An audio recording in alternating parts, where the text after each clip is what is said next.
रामायणी सत्संग के लिए जो दिल्ली एवं आसपास से नाम स्वीकार हुए हैं उनकी सूची बाहर लिख के लगा दी गई है।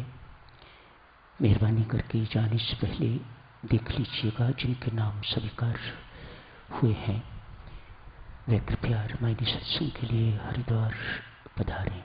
धन्यवाद। श्री रामायण जी की रचना का शुभारंभ हो गया है। राजा दशरथ का राज्य किस प्रकार का है, अयोध्या नगरी कैसी है, उसका वर्णन शुरू हुआ है। कल महर्षि बता रहे थे राम कथा अघहरणी गंगा, राम कथा तीर्थ त्रिवेणी, दो शब्द प्रयोग किए महर्षि वाल्मीकि जी ने राम कथा के लिए। कल कथा की ही चर्चा चल रही थी साधक जनों। कथा उसे कहा जाता है जो हमारी थकान को दूर करे, वह कथा जो सुनने मात्र से, श्रवण मात्र से हमें विश्राम की अनुभूति करवाए, वह कथा। दिन भर की थकान शारीरिक बुद्धिजीवों की बौद्धिक थकान कथा से दूर होती है, ठीक होती है।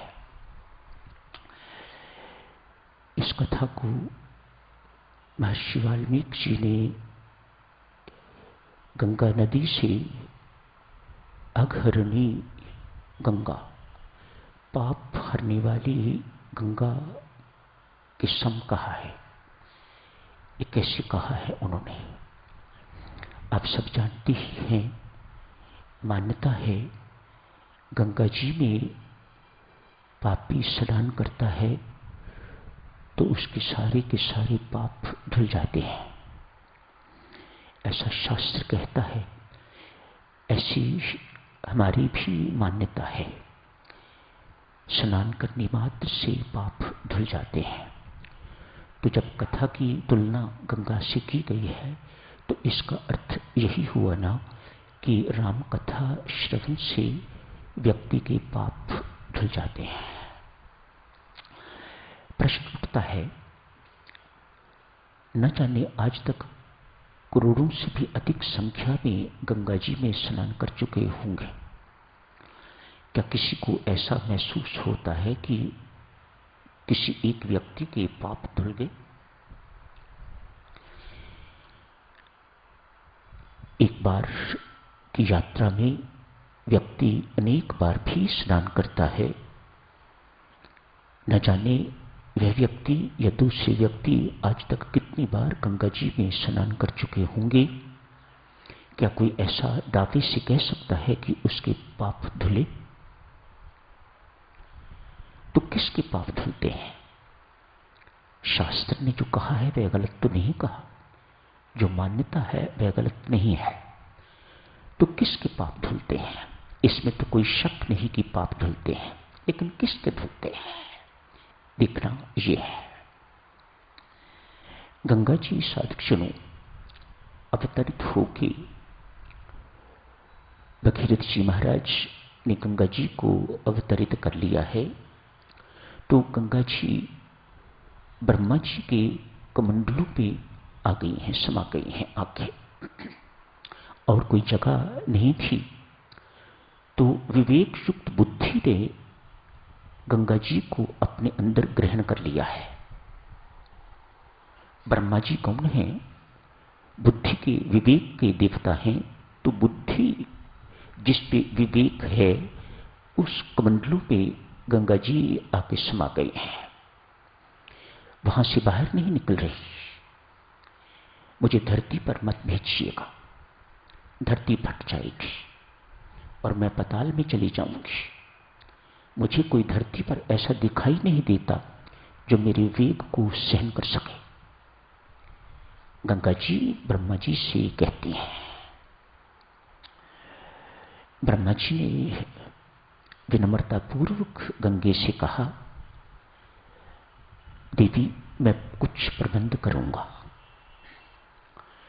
तो इस वेग को, इस ज्ञान रूपी वेग को जो कथा के माध्यम से, उससे तुलना है ना, कथा के माध्यम से जो हमें मिलता है, उस ज्ञान के वेग को कौन ग्रहण कर सकता है?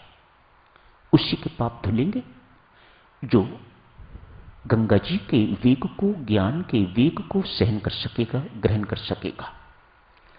तो भगवान शिव ने अपनी जटाओं में, विश्वास के प्रतीक हैं भगवान शिव, अपनी जटाओं में उन्हें धारण कर लिया। उसके बाद वहां से भी आगे निकलना है। तो आगे निकलना भी इतना आसान नहीं मान रही गंगा जी। गंगा जी कहती हैं, कोई पार्वती जैसा श्रद्धालु मिले तो मैं बहूं। तो कथा सुन के या गंगा जी में स्नान करके किसके पाप धुलते हैं? जो विवेक युक्त है, जिसकी बुद्धि विवेक युक्त है, जो विश्वासी है एवं श्रद्धालु है, जिसको विश्वास ही नहीं है कि गंगा जी में स्नान करने से मेरे पाप धुलेंगे, वह युग युगांतर भी स्नान करता रहे तो उसके पाप कभी धुलेंगे नहीं। तो विश्वासी चाहिए, श्रद्धालु चाहिए। संत महात्मा यहां समझाते हैं, मानस के, रामचरितमानस के प्रथम वक्ता भगवान शिव स्वयं। लेकिन ये ज्ञान, ये कथा किसी को सुनाई नहीं, अपने मानस में रखी, इसलिए इसका नाम पड़ा रामचरितमानस। राम जी का वह चरित्र जो भगवान शिव ने अपने मानस में संभाल के रखा हुआ है, उसे रामचरितमानस कहते हैं। तुलसीदास ने इस रचना को रामायण नहीं कहा। तुलसीदास की ये रचना रामचरितमानस है। महर्षि वाल्मीकि की रचना रामायण जी है, उनका नाम उन्होंने रामायण रखा, लेकिन रामचरितमानस नाम रखा गया। तुलसी द्वारा उन्होंने रामायण नाम नहीं रखा। मानो भगवान शिव को, शिव की ओर संकेत करते हुए राम कथा, रामचरित्र जो भगवान शिव ने अपने मानस में संभाल के रखा, उसे रामचरितमानस कहा जाता है। वक्ता कौन बने? भगवान शिव। श्रोता कौन बने? तब तक चुप रहे जब तक श्रद्धा के प्रतीक पार्वती उन्हें सुनने के लिए नहीं मिले। यहीं से साक्षरों रामचरितमानस का शुभ आरंभ होता है। उसके बाद वक्ता याज्ञवल्क्य बने, भरद्वाज जी को सुनाई, काकभुशुंडी बने, गरुड़ जी को सुनाई। उसके बाद ये गुरु परंपरा एक से एक चली, लेकिन प्रथम वक्ता भगवान शिव को कहा जाता है। अतएव पार्वती जैसा श्रद्धालु और भगवान शिव जैसा विश्वासी जब तक न होगा, तब तक ये रामचरित हमारे अंदर प्रवेश नहीं करता, हमारे जीवन में उतरता नहीं है। हम जैसे आते हैं वैसे ही चले जाते हैं। मानो आजकल कथाएं जो होती हैं, यही प्रायः देखा जाता है कि लोग मनोरंजन के लिए जाते हैं, सो भी जाते हैं, ऊँघ भी लेते हैं। मनोरंजन ज्यादा है, कथा का सार समझने वाले, ग्रहण करने वाले बहुत कम दिखाई देते हैं। क्यों? न वक्ता ही वैसे जैसे भगवान शिव और न श्रोता ही वैसे जैसे मां पार्वती। कथा के लिए साक्षियों बहुत कुछ कहा जाता है। त्रिवेणी कहा है, मानो राम कथा में कर्म योग का, ज्ञान योग का एवं भक्ति योग का समन्वय है। त्रिवेणी, तीन धाराएं, तीन नदियों का संगम, ये राम कथा। एक तुलसी से किसी ने कहा, महाराज बहुत खोज करने के बाद भी मुझे कोई सतगुरु नहीं मिल रहे। तुलसीदास जी ने कहा, रामायण जी से दीक्षा ले लो। तो राम कथा गुरु भी है, सदगुरु भी है। तुलसी ने समझाया रामचरित्र सदगुरु हैं, गुरु महाराज हैं, उनसे दीक्षा ले लो, पर्याप्त है। वे क्या सिखाएंगे?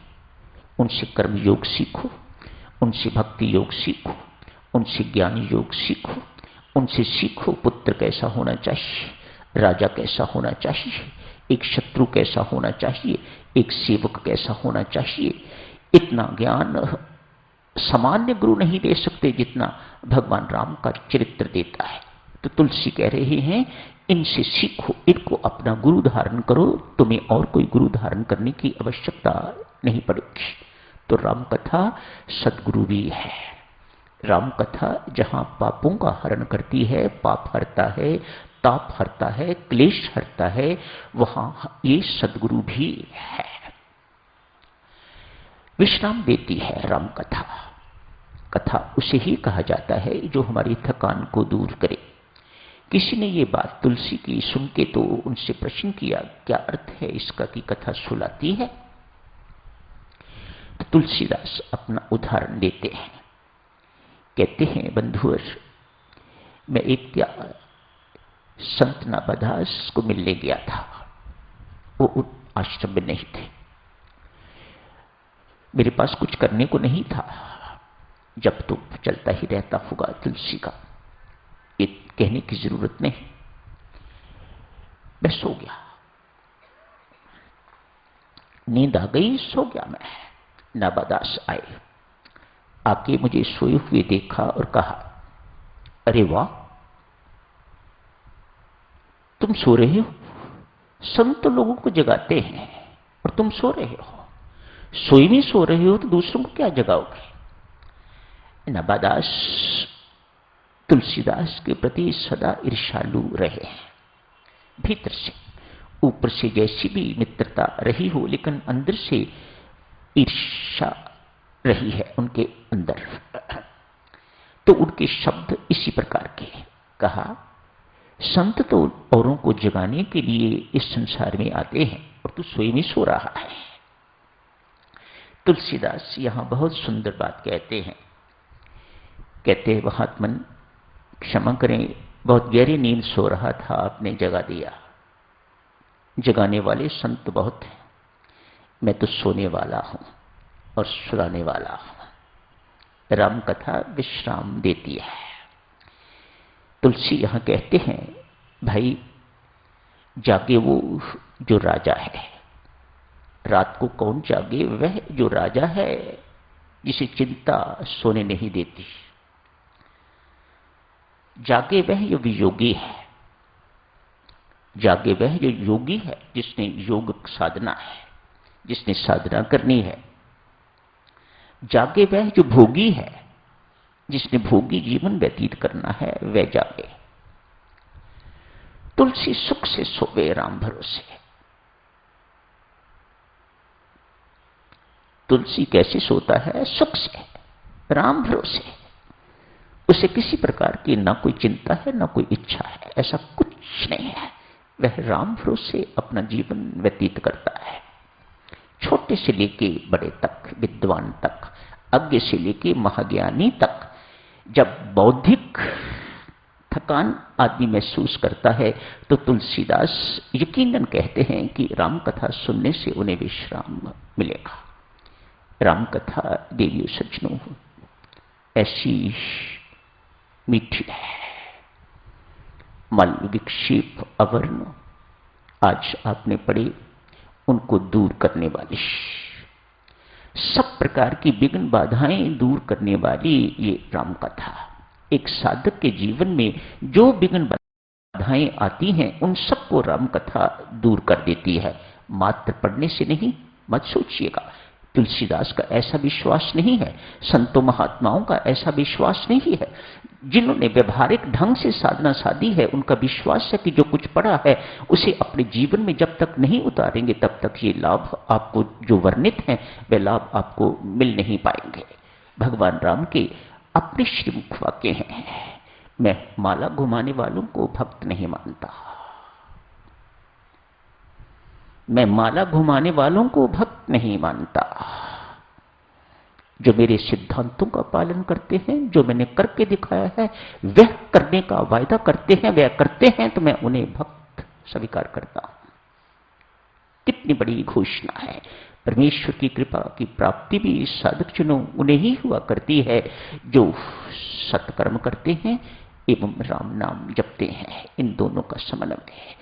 सत्कर्म अर्थात राम के अनुसार कर्म, राम की आज्ञा, राम के सिद्धांतों के अनुसार, जो राम जी ने करके दिखाया है उसके अनुसार यदि जो आप कर्म करते हैं उन्हें सत्कर्म कहा जाता है। तो सत्कर्म एवं राम नाम की उपासना दोनों अनिवार्य है साधना की सिद्धि के लिए।